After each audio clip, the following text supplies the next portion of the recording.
Students, in the previous video we have completed chapter number 2 from economics, sectors of Indian economy, and text questions we have done, and certain questions that were left that you will do by your own. It is not like that you are going to write them in the notebook. For writing in the notebook I will give you questions, but you just go through the questions and try to anticipate their answers. That is the thing you are supposed to do. Now the chapter is resources and development. We are going to start your geography today. So chapter number 1, resources and development. So before beginning with the chapter, we must know the definition, or we must know the meaning of resources and development. You know students, resources, from class 6 or 7th you are studying resources. So what are resources? Anything that fulfill your need, your requirement, that is a resource. And what is development? When you go further positively in your state, in whatever state you are, then you go further you go positively, that means development, growth. So before reading the chapter, there is a question for you. Can you identify and name the various items used in making life comfortable in our villages and towns? List the items and name the material used in their making. That you can do by your own. You can make a list of things that are in your surrounding that are making your life easier and comfortable. So everything available in environment which can be used to satisfy our need, provided it is technically accessible, economically feasible, and culturally acceptable, can be termed as a resource. Now in class 10th, you have got a vast definition of what is a resource. So this is a proper definition of a resource.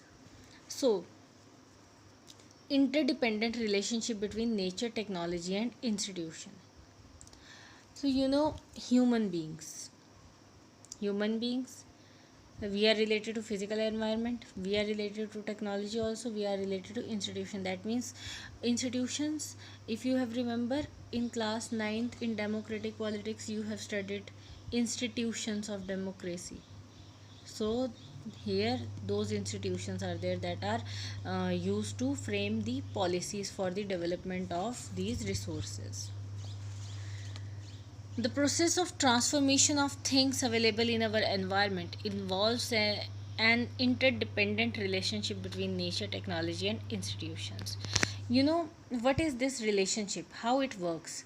Human beings interact with nature through technology. Obviously, we interact with nature through technology. If there are resources, with the help of technology only, we extract them and create institutions to accelerate their economic development. And with the policies, we use them resources for our economic development. Do you think that resources are free gifts of nature, as is assumed by many? So many people, they used to think that these resources are free gift from nature, that we are just supposed to consume them like that only. But in reality, resources are not free gift from nature.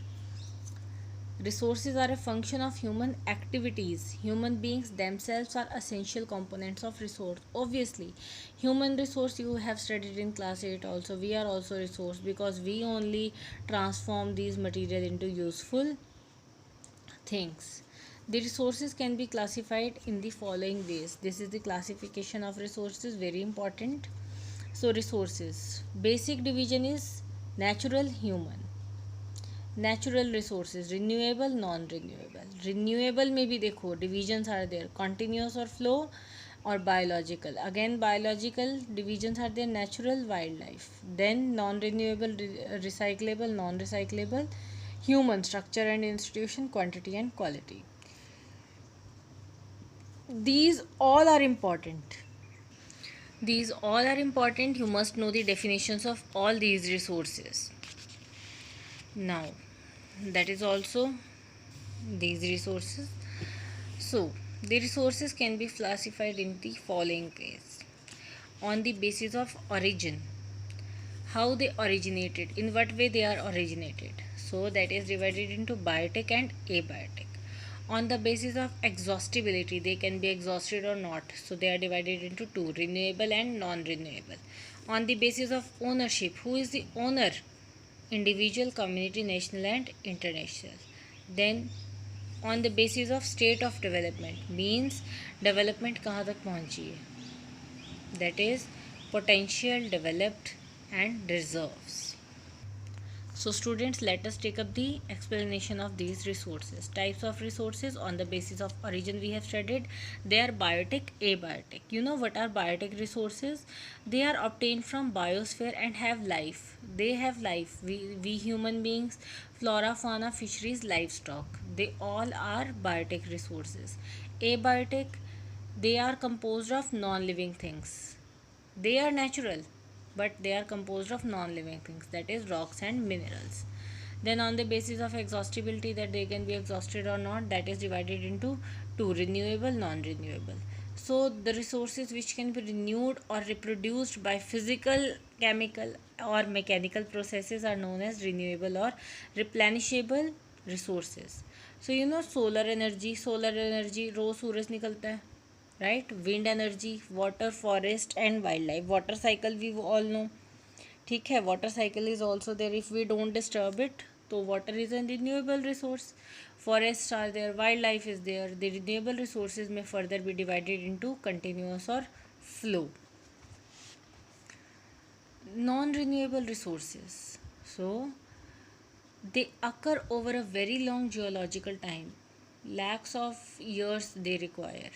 Minerals and fossil fuels are example of such resources. They are also natural but they are exhaustible. You know, exhaust हो जाएंगे, फिर उसके बाद लाखों साल लग जाएंगे बनने में. These resources take millions of years in their formation. Some of the resources like metals are recyclable and some like fossil fuel cannot be recycled and exhausted with their use. You know, minerals में metals भी होती हैं, they are recyclable, we can recycle them. But fossil fuels एक बार हमने use कर लिया तो धुआं बन के उड़ जाएंगे, we are not able to recycle them. On the basis of ownership, that who is the owner, we have individual resource. So you know, privately individuals जिनको own करते हैं, suppose हमारा घर है, राइट, आपका घर आपके नाम पे है, that means that is your individual resource. उसके अलावा आपकी कोई ज़मीन है, फील्ड्स हैं, एग्रीकल्चरल फील्ड्स हैं, फार्म हाउसेज हैं, that is individual resource. Community own resource, that is used by the whole community. So they are accessible to all members of community. Village commons, you know, grazing grounds हैं, burials हैं, village ponds etc. they are community owned resources. Public parks, picnic spot जैसे हमारे यहाँ रानीताल है, चौगान है, you know, so they are community owned resources. Now national resources, technically all the resources belong to the nation. You know, technically अगर देखा जाए तो everything that is present in the country is the resource of a nation. Likewise तभी आपने देखा होगा कि अगर फोर लेन रोड कंस्ट्रक्शन हो रही है तो क्या होगा, किसी का घर भी है वहाँ पे तो वो घर टूट जाता है. Government will give compensatory land और money government will give, but that means आपका जो इंडिविजुअल रिसोर्स है उसको नेशनल रिसोर्स बन गया, वो नेशन ने यूज़ कर लिया उसको, right. Then international resources. There are some international institutions which regulate some resources. The oceanic resources beyond 200 nautical miles of the exclusive economic zone belong to an open ocean. You know, किसी भी country से 200 nautical miles के बाद का जो area है, that is known as open ocean, international resource. Then, on the basis of status of development, potential resources, developed and stock. These three are very important and students they used to get confused in them. I don't know why. So on the basis of status of development means resources की development कहाँ तक पहुँची है.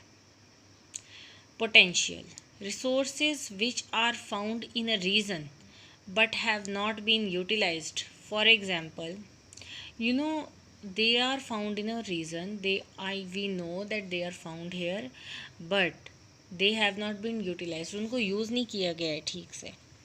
For example, you know, this example 2018 में इसी example से question बना दिया था उन्होंने, सैम्पल पेपर भेजा था CBSE ने, इसी एग्जाम्पल का क्वेश्चन बनाया हुआ था. That situation was given and they have asked what kind of resources there. So the western parts of India, particularly Rajasthan and Gujarat, have enormous potential for the development of wind and solar energy, but so far these have not been developed properly. So in western Rajasthan and in the parts of Gujarat, we have huge scope for harnessing solar energy and wind energy, but that has not been done in a proper manner. So developed and stock we will study in the next video. Up to here only we will study today. Students, please revise the chapter, very important one, and so many questions come from these chapter. Thank you students, have a nice day.